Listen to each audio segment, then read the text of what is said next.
Hello, my fellow patriots. This is Alex with Disabled Vets Perspective, and this is another episode of Inside Veterans Affairs. Got an interesting show lined up. A few things going on. I got to make sure to get over here in a second and turn my volume off on YouTube when it comes up, but it's definitely lagging. Um, just a second. Boy, is it slow coming up on YouTube. We're about 30 seconds in right now. Is that it? Is that so? For whatever reason, my channel's showing no YouTube yet. All right. Well, anyway, while I'm waiting for that volume to kick on and give me an echo, how's the sound and how's the video? It looks a little grainy on the video part. Just say my quick hellos. DM, good to see you. 12B, Margot, welcome. Lisa's here. Imagine that. Colleen, good to see you. Miss Mary, happy to see you all. Hello, C. And I think I got everybody that's jumped in here so far. And I'm still not showing that it's up yet on YouTube. That is just weird. Well, yeah, she sees it. I'm up, but I just refreshed it, so maybe that'll do it. But okay, I am on YouTube, so it's my computer that's lagging. Okay, here we go. There, I got it. Now it's on, and I got the volume down. Hello, Propus. All right, now good audio. You guys can hear me okay because I got my microphone in a little different location. I'm trying to set things up a little more permanently. Black Spring with Autumn, how you doing? Oh, good. Notifications went out. All right, so we are casting on DLive, we are on Facebook, and we are on YouTube, and then obviously on StreamYard. Old Broad, how you doing? Looking very dapper. Well, thank you. I put a little dap in my coffee once in a while, so that helps. Anyway, I'm just giving a second for people to jump on in here and see where they want to be. My show, obviously, tonight is we're going to go over the headlines like we usually do, and then the second half of my show, I'm going to be talking about a situation that's starting to bother me a little bit about service dogs and PTSD dogs and the discrimination that's taking place with the veterans who have these animals. So, all right, I got a couple of likes on Facebook. Appreciate y'all. Nobody on. Okay, Colleen, no sound on DLive. I wonder why that would be. Let me see. That would affect my sound. Still no sound. No sound on DLive. Turn up the volume. Okay. And the volume is up all the way on DLive. So is that doing it? There's no sound on DLive. Okay, Colleen, I got you. I turned up the volume on DLive. You have sound, DM. Okay, good. All right, and I don't have a feedback, so I'll just leave the volume all the way up on it and see where that goes. And by the way, DM, thank you for the lemon you dropped on me. I think it was yesterday. I didn't see it while I was live. Another fellow dropped one on me. So that's cool. But anyway, let me make the announcement that I am expanding my reach, hopefully. Fuzzpork, how you doing? Benny Mobby, how you doing? I am on DLive now. I'm on casting on Facebook and obviously on YouTube. And the reason I'm doing this is because YouTube has decided I have hit my plateau. My subscription count hasn't changed in over a month. My view count is at 3,500 and has stayed there now for almost 2 months.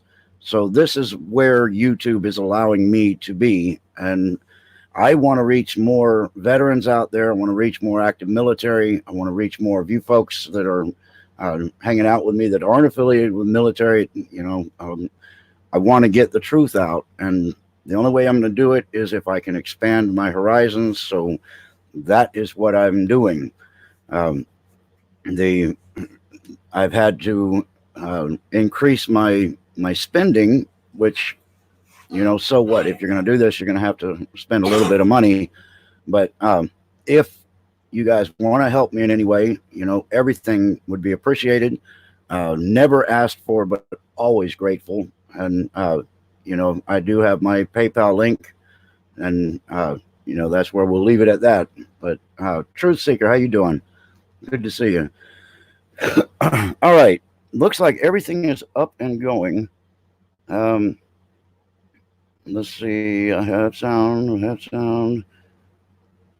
That fixed it. Okay, awesome. All right, we are good. Umpire just followed. Thank you. Appreciate you. Yeah, please, if you want to follow me on D Live, if I get kicked off of YouTube permanently, if the purge continues and we get going poof, I've got to have the options for backup, and D Live is going to be where I'm going to do my live streaming if I can't do YouTube. And obviously I'll have my videos backed up on BitChute if you want to subscribe there. And I'll be casting on Facebook as long as I don't get kicked off of that format. So we'll see how everything goes. Anyway, thank you again, everybody, for joining me. I'm done with the opening ramble, and I want to get to some of the headlines for this week going on in the intergovernmental affairs. There's only one new one, I really believe. Well, they're showing two here, but let's see. VA strengthens care and benefits for veterans with $243 billion budget request for fiscal year 2021. That is a lot of money. I'm going to open that real quick and see what they're going to think about doing with said money. Fight and Defend over there on D Live. How you doing? Or should I say, how you doing?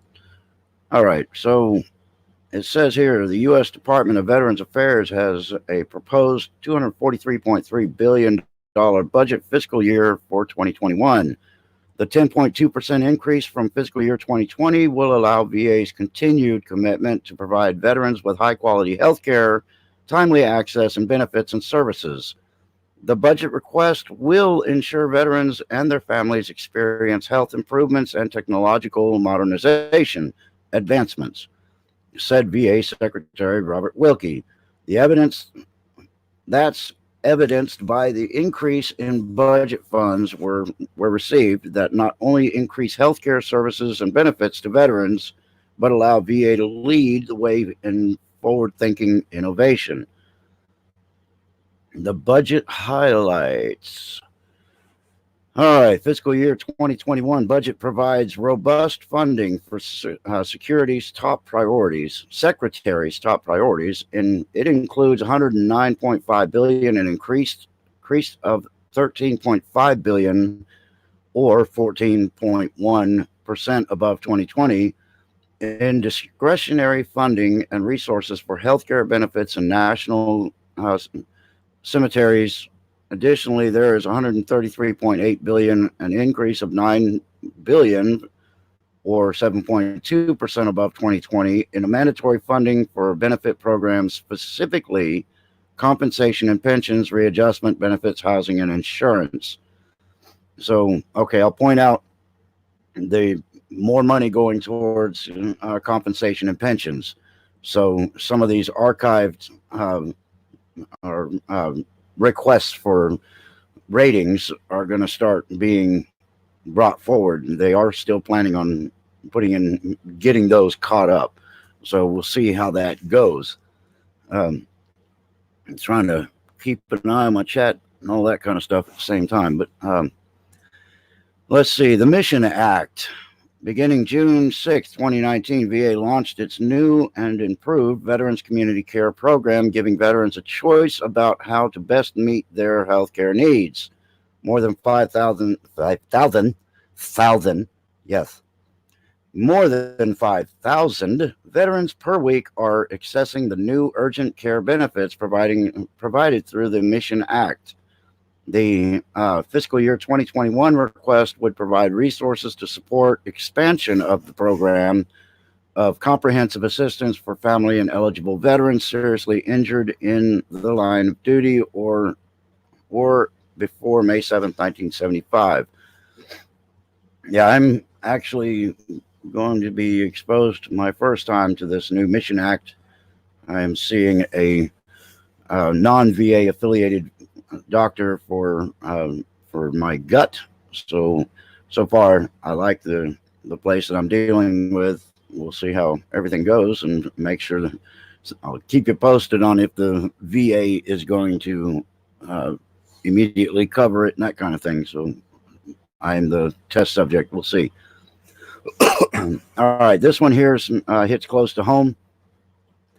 Preventing veteran suicide. As you guys know, my cousin took his own life because of PTSD last year, and it definitely hits close to home.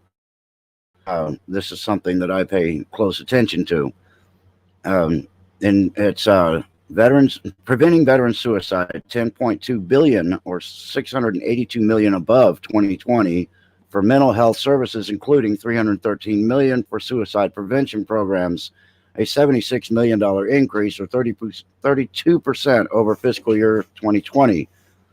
Part of this funding will support President Trump's executive order, President's roadmap to empower veterans and end the national tragedy of suicide. So, yeah, that's gonna help. I've been working on trying to get a pilot program going and seeing that they're going to have a budget increase that will potentially cover that. I'm going to be moving forward with my representative to see if we can get this pilot program going in Florida for emergency hotline. If the phone goes to a message system, then it would immediately ring a cell phone of a veteran that would be on the log, and that veteran could go pick up the other veteran in distress and get them out of the situation, keep them in their custody, so to speak, until they can get them help or whatever it takes. But there would never be an answering machine. It would always pick up, and it would be a veteran that would be on a list. Huh? Yeah, no, I said hi to Ashley. I saw her sneak in earlier. So, yeah, definitely hello to everybody. Chris Link, welcome. Nacho's live stream, good to see you. All smiles. Welcome. Nacho, where did I see him? There it is. A Vietnam vet that I knew passed away a week ago. He did 4 tours, and he was a great guy. Well, God bless him for his service. May he rest in peace. And sorry for the loss. I know it sucks. Anyway, so let's see. The other thing here, let's break this down. Women's health. That's important to a lot of veterans now. More and more women are serving in more and more dangerous positions. So they are going to be in need of stuff as time progresses, just like the men. Women's health, 626 million, 53 million above, or 9% above 2020 for gender-specific women's health care. This increase will expand access to gynecology, providing more primary care services for women and enable VA to continue to identify the severe and serve the healthcare needs of women veterans. Excellent. So it looks like they're going to be pitching this money in the right direction. We all need to be watchdogs and make sure that the programs don't get abused and that money goes to where it goes.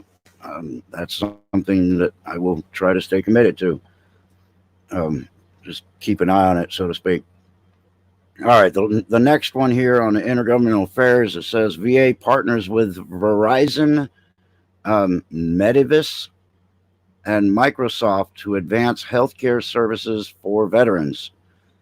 Excuse me, the U.S. Department of Veterans, Medivis, and Microsoft to effective February 12th.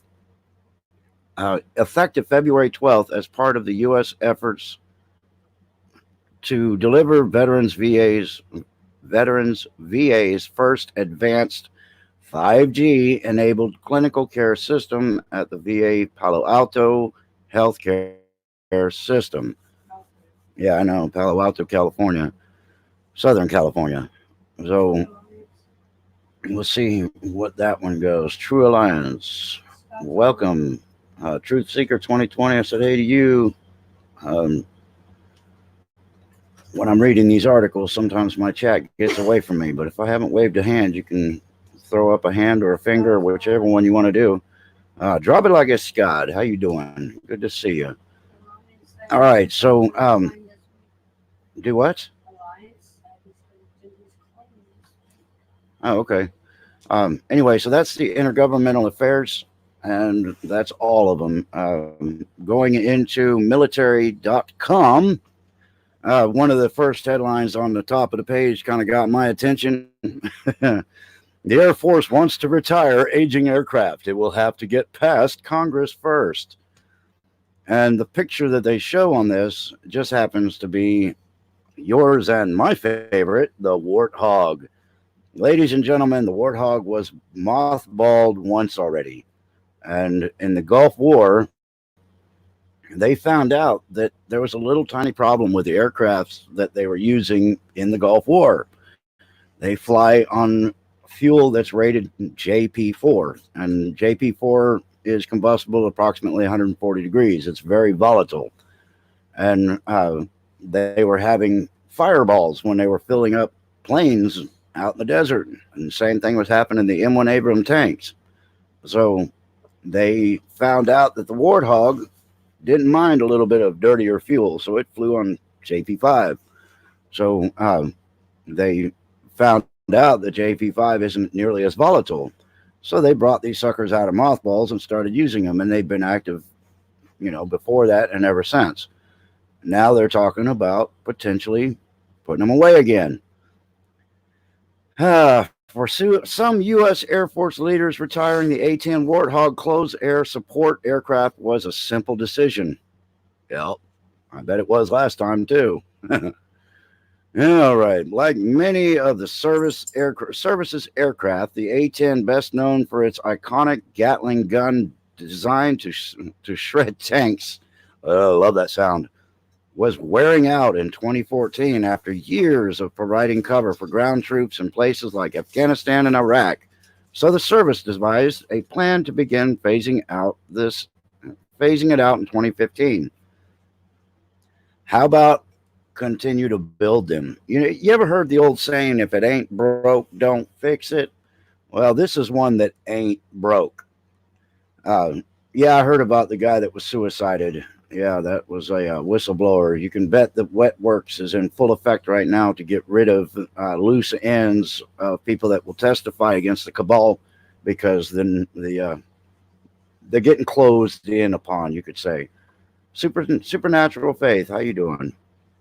Which whistleblower? He was the what was he? A secretary for Homeland Security Secretary for Obama. He exposed the fact that the Muslim Brotherhood is linked to Al Qaeda, and he got snuffed for his services. So that's bad. I can't remember his name. I don't have it pulled up right now. I wasn't prepared to. Philip Henley. Okay, Hinckley. Philip Hinckley. All right. So anyway, trying to put the A-10 Warthogs back in the closet. I just think, like I said, ain't broke, don't fix it. Start rebuilding them. Put new ones up. If you've got a perfectly good working machine, it just makes no sense to get rid of it. I know they need to advance their military hardware, but so what? Put a few extra electronics in there. Maybe put an iPad in for them or a touch screen, but kind of leave it alone. Henny. Okay. Nichols Nacho's live stream. Henny. Huh? Right on. Yeah, I've got, let's see. Angel Lady jumped in here. I like the cat. That's cool. Yeah, I gotta remember, I gotta look in both directions here because I got a new got a new monitor, so I can have two things going at once. Scarecrow's in here. Good to see you. Drop it like a Scott over on D Live. Cool. So he followed. Right on. So if you haven't followed me on D Live, please do it. Uh, that is my ultimate backup for this live stream, because when YouTube no longer stops my growth and just kills my channel, I'd sure like to be able to still catch up with you folks. So make sure you please join me at D Live. The link is being dropped in the chat by DM and one of my other mods. So take a minute and just follow, and then you'll know when I'm going live.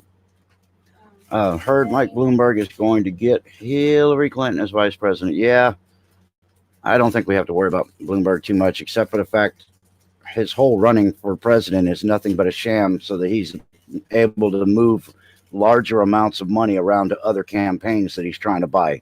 So don't be fooled by him saying, oh, I'm running for president. No, he isn't. DM, thank you for posting my D-Live link. That is awesome. Please, folks, join me on D-Live. Just takes a second. Just put follow. Doesn't cost you anything. None of the channels that I cast on require any payment. You can follow, you can subscribe, you can whatever without any fee. So just be aware of that. Donnie Newman, good to see you.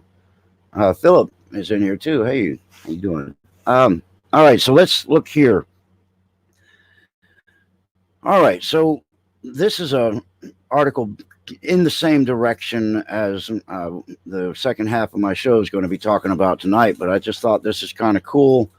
Ever since Hero got an award from the president, I think they're moving forward and realizing that morale is increased when they take care of their canine soldiers as well. So a new program, it says, know a hero military dog who deserves an award. Organization seeks nominations.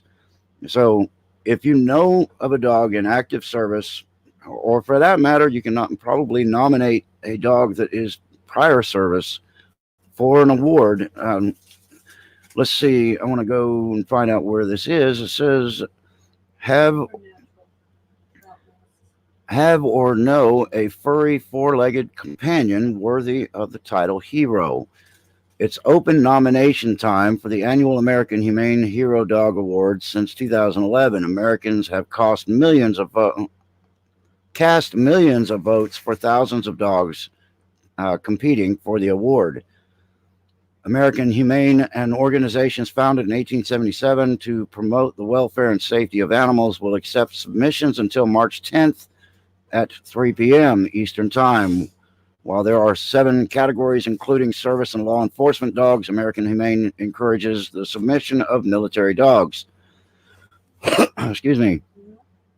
We believe it is important to recognize and honor the extraordinary feats and acts of devotion these heroic animals perform every day, Robin Gesner, the organization's president and CEO, said in a statement. We encourage those who know and how vulnerable these courageous canines are to nominate and deserving canine warriors and help provide them the recognition they so greatly deserve. So I'm trying to see, I guess the American Humane is what I'm guessing. I'm looking to see if there's a link. Dorothy Mills Gregg can be reached. American Humane will provide updates on its contest via its Facebook and Twitter pages. So I'm guessing you put in American Humane, and you're going to get the organization where you can submit for eligible animals. Yeah, buffering a little bit, but that could be just on my end. All right, so if you know of a dog that has gone out of beyond the call of duty, then American Humane wants their nomination for an award. So maybe you guys can help make that happen. All right, so that one, military dog. Let me see here. A couple more of these. Question. Which supernatural faith. How many of us are about to break out N100 masks and glasses and gloves. Um, I think that kind of depends on your demographics. Where are you located in the country? And right now, like my family, we're already doing precautions because uh, Lisa's lungs are not good, and if she gets this thing, it could be a death sentence. So we're not going out at peak hours. We go out when the crowds are gone, when everybody's in bed. We stay on our 5 acres mostly and only go out for necessities, and we'll do that until we feel like it's not necessary anymore. I'm not going to take a chance with it myself. So not going to take a chance with it with my wife either. So we're set up to sit on our property for a couple of months if we need to. So we're not really that worried about it yet. All right, so those were the articles I wanted to bring up on military.com. Military Times. Let's see. All right, so here's something pertaining to the pneumonic plague.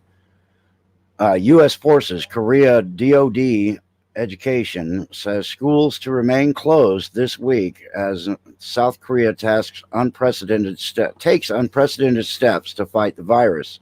So if you are in a DoD school in South Korea, you probably have already been notified that you will not have school, but still something to keep in mind.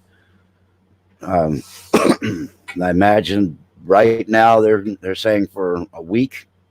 DoD schools will be closed in South Korea from February 24th through February 28th, so 4 days, while the government responds to new cases of the viral outbreak. I get the feeling that will probably be extended.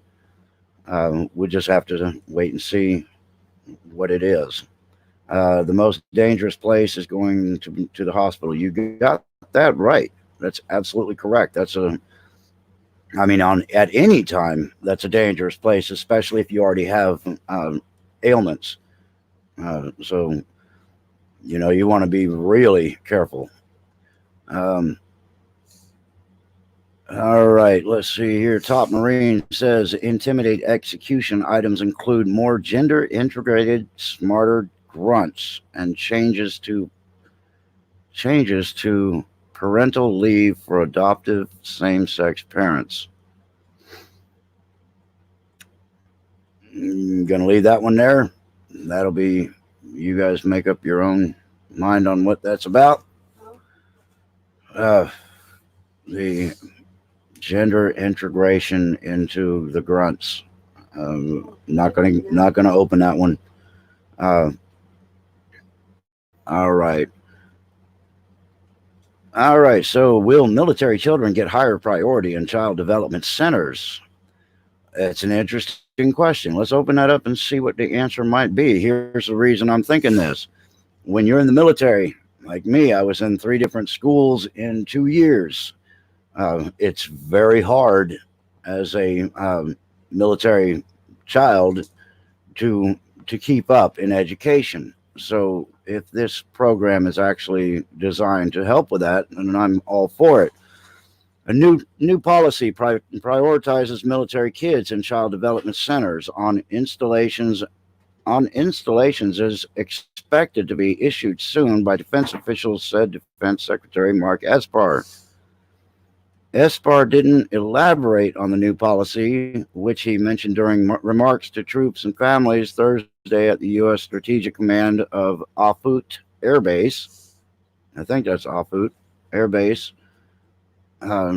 This is part of his emphasis on addressing issues related to spouse employment and child care in military families, he said. All right, so freeing it up so that the spouses can go to work more comfortably without worrying about it. That's a good thing too, because if you think you're going in the military to get rich, you ain't. So sometimes the spouse does need to take a second job to help to make the ends meet. This isn't the 50s anymore, I guarantee you that. Uh, huh? Duke, how you doing? Welcome. Wolf Stonehenge, great to see you. I haven't been paying attention to my D Live either, so I'm so fired. Am I buffering on everything, or are you guys? Am I doing okay on stuff? Because on my computer, it's buffering like crazy. It's not the camera. It really is the satellite. I'm a victim of it. Yeah. Well, it's because of the satellite. Trump moves to cut union bargaining for DOD. I'm going to go over this one, and then I want to get started on my main subject about discrimination with uh, service dogs. If this one will open for me. All right. All right. Trump moves to cut union bargaining for DOD. Feds. President Donald Trump plans to make it impossible for Department of Defense leadership to exempt certain federal employees from statutory requirements that allow them to collectively bargain for benefits with agency officials. Now, you know that Belinda and me both were not in favor of a union being in charge of the VA because their primary job is to protect the workers, not the patients. So, if the individuals are allowed to get involved with collective bargaining, maybe we can squeeze the union out and get them away from the VA. That would be the goal. Um, but no one seems to know. Um, it is buffering here but I was watching it and it's not there for. Okay. I feel like the red-headed stepchild that nobody loves. Why do you feel like that? Fight and defend? Am I missing your questions? I got to once I can get my studio built, and I'm actually going to be putting an addition on the house, and a little 8x10 addition that I'm going to turn into a studio. I'm going to be able to pay closer attention. Right now, my monitor is all the way to my left, and the other monitor is to my front. So if I missed a question, I do apologize.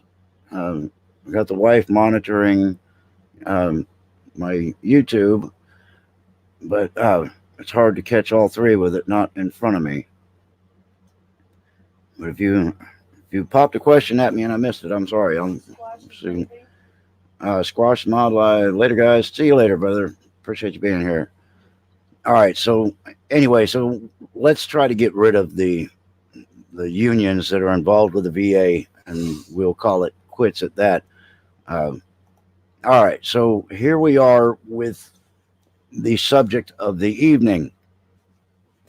There's been a reoccurring issue of veterans with service dogs being rejected from facilities, and I don't believe that people realize that there are laws that protect these folks and their dogs or their service animals from being discriminated against, and we're going to go over some of that to bring it to their attention.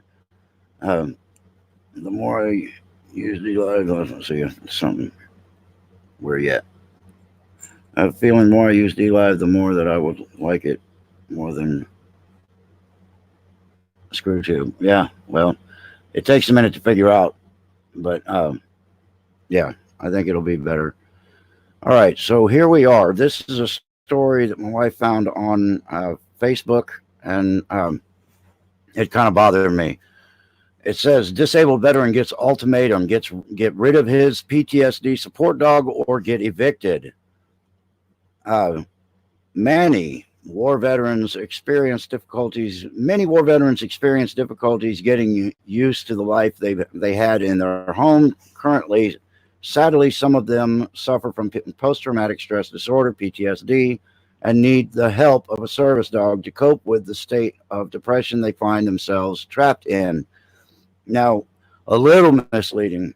Depression is only a very small part of the PTSD. It's hypervigilance and overstimulation is two of the primary issues when dealing with public environments.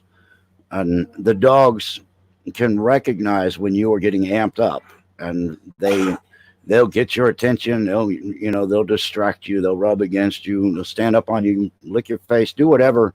Just like, hey, I'm over here. I'm over here. Look, hey, hey, hey. You're not going to freak out, right? So they're there because they sense the increase in adrenaline, the blood pressure, and it really does help these folks that are dealing with this. Distraction is a key. But anyway, Willie Williams is a 73-year-old veteran who served in the Vietnam War. Currently, he resides in the Freedom's Path on the Chillicothe VA Medical Center campus in Ohio. As it turns out, his place isn't really pet friendly. Just recently, Willie got an anonymous letter that turned his world upside down using some harsh words. He was threatened to leave the place. It says, in the letter, it says, Willie, it's time for you and your dog to go. You will no longer be tolerated. Move out.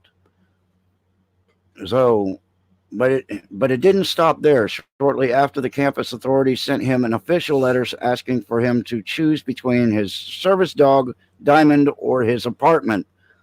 Apparently, someone saw Diamond walking inside the campus without her leash, which Willie says was just a one-time occurrence. Now, just so they know, some service dogs don't require a leash. We'll see what that does. I take no lip when folks lip off about my dog in the store or wherever. Good, dude. You don't. That's the thing. They're going after people that look like good soft targets. A 73-year-old man scaring the hell out of him like this, it ain't right. But anyway, so the problem is not the fact that he has the dog. The problem is that somebody got butt hurt about the dog. It's a pit bull mix. But they're actually finding that pit bulls, especially some that are coming from shelters, are making some of the most incredible support and service animals that are out there. Old Reliable, how you doing? If Bone Spurs starts up with the vets, it's going to be like the 1930s bonus march. Yeah, I think so. But he's pretty good to them so far. Definitely some issues, but seems to be doing okay with the vets. But this is not him doing this. This is individuals. So anyway, that's the story of the old man that is trying to be evicted because of having a service dog. So what I did here was I brought up the regulations. Renting with service dogs. Renting with service dogs and emotional support animals. Finding a decent housing option with a dog can be very challenging. In fact, when it comes to renting a house with a dog, landlords and tenants often clash.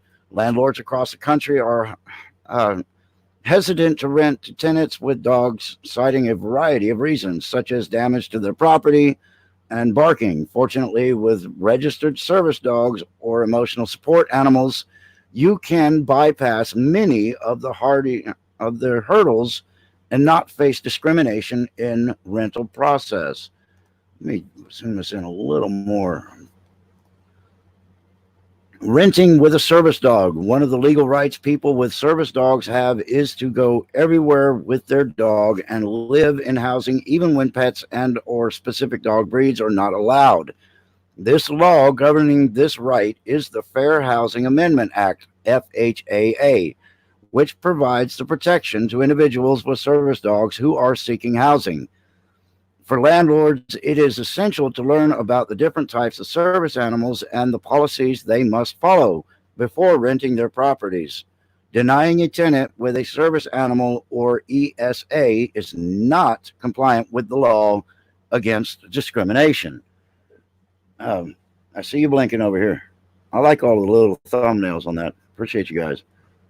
All right, so the bottom line is there is legal protection, and this man is entitled to it.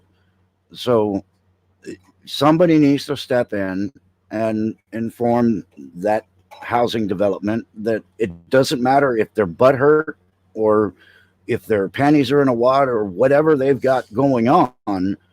it doesn't matter. It's a little bit like being offended. You can be offended all day long. It doesn't matter because you will get over it. But the people have got to know their rights. Um, Hey, you have mentioned is no longer giving out service dog uh, tickets. They have well, yeah, you have to register because of people elsewhere. misusing. People abusing the system. The VA is making it a little more stringent in handing out service dog badges. But if you are in need of a service animal, the VA will help you. So you still go through the VA and try to get that done. Registered service dogs are more behaved than those fake ones. Well, that's true. They are. I'll take barking dog over screaming kid any day. Just saying. Yep. Understood. Saw something up here. Thankful for our vets and canines too. Yes, we are. DPFX 999.99. How you doing? Good to see you. Yes, please make sure to hit thumbs up. Let people know I'm out here doing this thing for y'all. And dancing Trump. Cool. Start suing the landlords for discrimination. You are absolutely right, and it will stick. All right, so the key is know the laws. If you have a service dog, don't leave it to somebody else to know the law. You know the law. And then when somebody confronts you, you need to have statutes, you need to have paragraphs and codes, and you should keep those in your pocket. And you can shut them down at that point. If they choose to go forward and continue to kick you out, you need to get their name, you need to get the location, you need to try to get what you can, take notes of the conversation, and give a reason why you were kicked out. And then you go forward. You need to be prepared to file suit to protect your rights. Sage Parsley just told. Um, Sage Parsley came in. Good to see you. Welcome. Doggy discrimination, service dog owner rights unclear. And this is a problem. People don't know the rights that they really truly have with their dogs. That's why I say learn the codes, learn the statutes, get them written down, get copies of them if you need to, and put them in your wallet, in your pocket, keep them with you, keep them with your dog. Make sure everything's in order. So when somebody confronts you, it doesn't become, oh yeah, well I can take him anywhere. You say no. Let me just show you this. According to this statute, this code, this article, right here, it says that no service animal can be denied access to any public place. Just prepare yourself because then you have instant protection from the tyrannical overlords when they want to do stuff. Uh, Angel Lady, you're right. It takes money to do the lawsuits, but in this situation, lawyers are usually frothing at the mouth and dripping with drool because they see an opportunity to make money. So if people realize that there's a sincere threat of losing a lot of money for being an ass, then they're going to back off. So lawyers will take cases like this. A lot of times they'll take them pro bono. And, that just means that they won't get paid until a settlement is reached. So there's always that option. What time do I have here? I got 15 minutes. All right. So let's see here. According to KHQ 06, channel 6, I guess. What did I miss? The Duke has a service horse. A service horse? Right on. I don't know if you can ride those into restaurants, but they probably have mini horse. Anyway, this article was from 2017, so this is not a new phenomenon with these people discriminating against service dogs. It's been going on a long time. So this one here says a Bozeman woman recently won $37,000 in a verdict in a case of doggy discrimination. A federal jury found the woman's landlord discriminated against her for having a service dog, charging her more in rent and threatening to evict her. Service dog owners, landlords have rights, but they can sometimes. One service dog owner knows this all too well.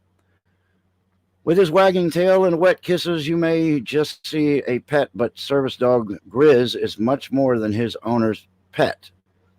Everybody loves Grizz, said David Riggs, service dog owner.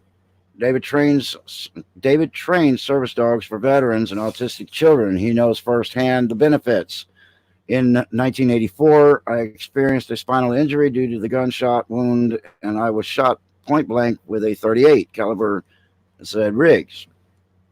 I was immediately paralyzed. It was then I had to look at a new life. Grizz helps him overcome the physical and mental injuries created by that shooting. He helps me with post-traumatic stress, said Riggs. He helps with my mobility issues, helps me if I fall and picks up objects and comes in handy when I have surgery. But not everyone is as welcoming to service animals. There's a lot of confusion when it comes down to what the rights are, said Riggs. Cat filing nails. That's cool. In the U.S., service animals are defended as dogs that are individually trained to do works, defined as dogs individually trained to do work and or perform tasks for people with disabilities. Business owners cannot say no to a service dog. They can only ask two questions. Is your dog a service dog for a disability? And what task does this dog do for you? He eats people that confront me inappropriately about my service dog. That would get the situation resolved. Maybe not, but it's just a thought. Depending on the type of service dog, the dog may have anywhere from 3 to a dozen different tasks or even more. Some examples of service dog tasks include retrieving dropped items, opening and closing doors, turning lights on and off, pulling the wheelchair up a slope, walking, sometimes with PTSD from a nightmare, waking people from a nightmare, licking a seizing person to help end the seizure via tactile stimulation, burrowing under the legs of a person with POTS to help raise their blood pressure, okay, alerting a diabetic to a dangerous shift in blood sugar, and bracing an unsteady and unbalanced handler. So there's a lot of reasons for them. That's not really the primary issue here. We know what they do. But the federal law says questions about persons' disability are off limits, and dog owner is not required to show a specific identification card or training documentation for the dog, and the dog is not required to perform tasks. In other words, they can't say, "Oh yeah, prove it." Need some to stretch the rules, and that's what you gotta. That's why you gotta have the amendments, the codes, the articles, everything that you need. You need to have on your person so you can go, yeah. But anyway, it says, unfortunately, there are people out there that are taking advantage of this, including people going online and buying a vest and IDs to travel their dogs on the airplane, said Riggs. Well, yeah, they're misrepresenting a service dog, but in my mind, it's worse that they're misrepresenting a person with a disability, and it makes our lives very difficult. That is true. People that are fraudulently using the animals just so they can keep them with them, that is a real problem, and that's why we're kind of at this point. You've got people I've seen where dogs are walking through Lowe's and hike a leg and piss on a shelf. That is not a service dog. They are very disciplined and well trained. So you see somebody that's doing that, and you know damn well that they're just skirting the system, which makes it hard on anybody else. Like all these cat things over here on D Live. You guys are cool. Appreciate you. Angel Lady. Scarecrow competition of cats. Sub to D Live. All right, cool. Right on. Appreciate you. You need a service gerbil. I don't have any idea what kind of service that would do, but it's none of my business. You and your personal life are absolutely your own. All right. So far, Washington State and 18 other states have misdemeanor penalties for individuals who falsely claim a pet as a service dog. However, Montana does not have fraudulent representation of service animal laws yet. Here's a list of states that have laws of fraudulent dogs. According to the ADA, Well, the list is apparently on another page. Awesome. Uh, Persons with dog guides and service animals. Okay. There are. Okay, what this has done at the bottom of the page is it actually puts the codes in there for the laws. Um, I'm going to copy and paste that right there. I'm going to do the same thing. No, I'm not. That one's stretched off the screen. Let's see if I can get this one. I got 2 minutes. Did I blow? Oh, 10 minutes. I want to try to get this other one, but it's stretched way off the screen. Wow. All right. Well, I've got a second one here that is another source for researching the laws. So let me put that right there. And those are a couple of sources for accessing the laws pertaining to service animals. Gives you one option anyway, but it's fairly easy to find. You just get online and put up service animal regulations, and they will have access to the codes, the statutes, the laws, whatever they want to call them, and you just copy those and fold them up and stick them in your wallet and carry on. Florida statute is 413-08 for service dogs. Okay, fight and defend. I appreciate that. 413.08 looks like parentheses 8 also. So that's good. If you guys have access to those, put them up here, stick them in the comments, and that way when people come here and watch the replay, they can go into the comments and see what statutes might help be affecting their state. About what? Not on this show. I'll do another video on that. All right. Pierce County, Washington. A veteran with post-traumatic stress disorder said she was refused service Thursday by South Sound Gym in Washington State because that she came in with her service dog, according to WPXI. This is another older article. This is August 28, 2019, and it was posted by News. That's a creative name. Anyway, the reason I brought up a couple of these older articles is because it shows that this is just not new. Duke, service dog rules and disable hang tag rules are out the window. Everybody has one these days. Yeah, but you know the two questions can be asked, and you can't stop everybody from doing this. That's the problem. If they're going to be fraudulent, they're going to be fraudulent. But all we can do is make sure that we have whatever we need so that when we're confronted, we have all of the documentation to say, look, back off. It's right here. All right. So Emily Kelly, whatever, brought her 3-year-old service dog, Moho, with her to Anytime Fitness in Buckley. Now, Sizlicki. Wow, they can't find people to interview that have that last names you can pronounce. Kelly is sharing what happened in hopes of stopping it from happening to others. She, I don't know her last name, I can't get it out, is an Army veteran who served as a combat medic. I have seizure disorder I developed while I was in the military. I also have PTSD. Moho, alerts me 5 to 10 minutes before I have a seizure so I can lay down and take the meds I need to take. Moho can sniff out her seizures before they hit, which can come several times a week. So Moho is with her all the time. But on Thursday, she, her boyfriend, and Moho went to the Anytime Fitness in Buckley. It's not their usual location, and suddenly they found Moho was not welcome. He said, "You have to get that dog out of here immediately." And I said, "He's a service dog." And he, the gym owner, was like, was like, well, we don't allow dogs here. It's too much to clean up.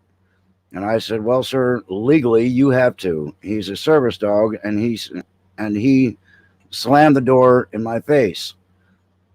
World class asshole. So anyway, I'm not going to read that whole story. You get the point. There's an all-out war against veterans, against service dogs, lack of knowledge, ignorance. People don't know what their laws are. So it's, like I say, you to find out what the laws are for your state, and then understand your federal laws also, because remember, federal law overrules state law in most cases. Nice fish. Um, this is a clean chat. Please keep it kid friendly. All right, cool. I get money for free in Germany. I'm a refugee from Iran. Well, welcome to my channel. Same channel rules. Yeah, I mean, I don't really particularly. I don't want somebody getting up here and just having an absolute cuss fest and just flipping out. You know, if somebody says "damn ass," whatever, I'm not going to get too bent out of shape about that. YouTube does. So if you're going to say things like that, then you might just stick to D Live and don't do things on YouTube, because DM the mod keeps an eye on that stuff, and she will have to block it. YouTube is all about censorship. Just keep that in mind. But Black Matter, welcome. The primary thing is on my channels, on any one of my live streams, I'm open to anybody's opinion and back and forth conversation. I will not, however, accept anybody threatening anybody in my chat. You know, you want to insult me, you want to call me big, bad, dirty names, so be it. Whatever, I'm cool with that.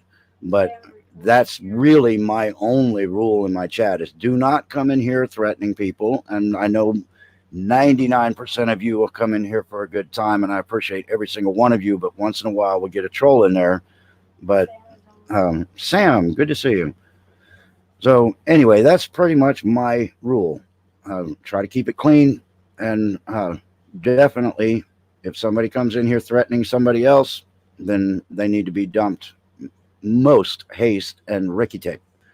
All right, I've had one more article, but Tony Patriot's coming on in looks like 1 minute, so I need you guys to get over there and watch him. He's got a special guest tonight that he's been trying to get on for apparently 6 months.